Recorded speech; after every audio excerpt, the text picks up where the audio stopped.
Hello friends, income tax के cases की series में आज जो केस हम लोग डिस्कस करेंगे उस केस का नाम है principal commissioner of income tax versus SpiceJet limited. ये केस 457 ITR पेज नंबर 595 पर रिपोर्ट हुआ। मैटर दिल्ली हाई कोर्ट ने डिसाइड किया और इस केस का जजमेंट 24 नवंबर 2022 को आया। ये केस सेक्शन 194H को लेकर के है, जिसके अंदर यदि एसएससी कोई कमीशन की पेमेंट करता है तो एसएससी को उस पर टीडीएस काटना होता है।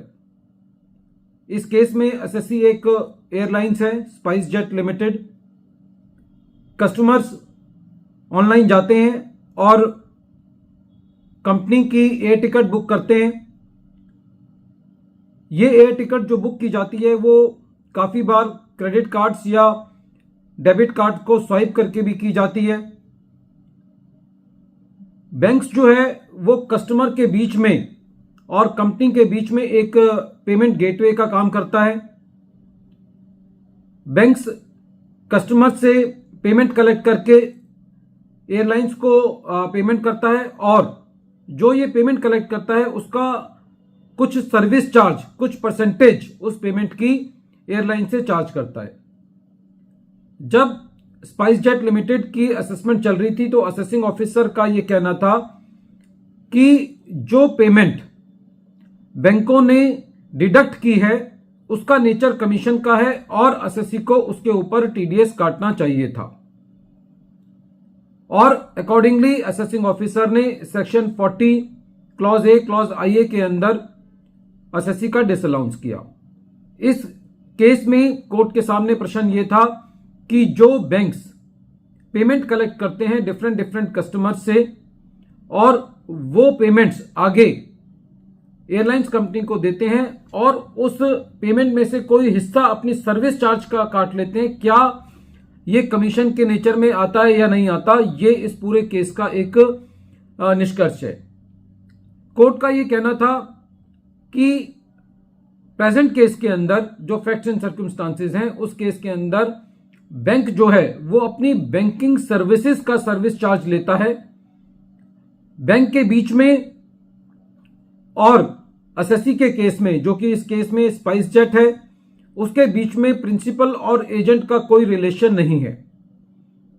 कोर्ट का यह कहना था कि जब बैंक्स ये चार्जेस कलेक्ट करता है तो उस केस में बैंक को इससे कोई मतलब नहीं होता कि जो डिफरेंट कस्टमर्स हैं वो क्रेडिट कार्ड को किस पर्पस के लिए स्वाइप कर रहे हैं, क्या चीज खरीद रहे हैं। खाली बैंक एक गेटवे प्रोवाइड करता है जिसके द्वारा बैंक डिफरेंट कस्टमर्स से पेमेंट लेकर के स्पाइस जेट लिमिटेड को पेमेंट करता है। जो स्पाइस जेट है वो भी बैंक का कस्टमर है और जो डिफरेंट लोग अपना कार्ड स्वाइप करते हैं वो उस बैंक के कस्टमर हो भी सकते हैं और नहीं भी हो सकते। कोर्ट का यह कहना था कि जब डिफरेंट कस्टमर्स अपना क्रेडिट कार्ड स्वाइप करते हैं बैंक की मशीन पर तो उस केस में बैंक की ये कोई जिम्मेवारी नहीं होती उन गुड्स की क्वालिटी को लेकर के, उन गुड्स की क्वांटिटी को लेकर के, या जो बैंक है उसका कोई संबंध उन कस्टमर्स के से या स्पाइस जेट से किसी भी तरीके से एक प्रिंसिपल और एजेंट का रिलेशनशिप स्थापित नहीं होता। तो ऐसी परिस्थिति में यह कहना कि एसएससी के ऊपर सेक्शन 194H के प्रोविजन एप्लीकेबल है ये सही नहीं है और कोर्ट ने यह कहा कि इस केस के अंदर एसएससी की सेक्शन 194H के अंदर टीडीएस काटने की लायबिलिटी नहीं थी और accordingly section 40A clause IA का जो डिसअलाउंस असेसिंग ऑफिसर के द्वारा किया गया था उसको डिसअलाउ किया।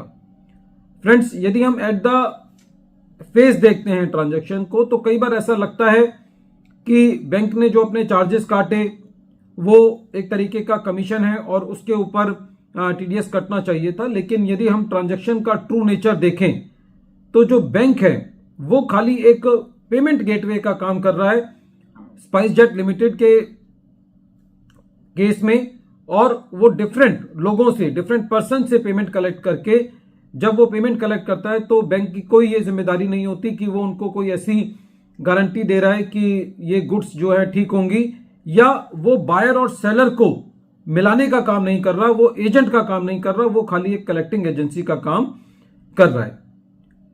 तो इस केस में कोर्ट ने ये डिसाइड किया कि सेक्शन 194H की टीडीएस की लायबिलिटी एसएससी के ऊपर नहीं बनती और accordingly section 40A clause IA का जो डिसअलाउंस किया गया है वो ठीक नहीं है। वीडियो के अंत में एक बार फिर मैं केस का नाम रिपीट कर रहा हूं। केस का नाम है principal commissioner of income tax versus SpiceJet limited और ये केस 24 नवंबर 2022 को डिसाइड हुआ। मैटर 457 ITR पेज नंबर 595 पर रिपोर्ट हुआ। मैटर दिल्ली हाई कोर्ट ने डिसाइड किया। Thank you friends.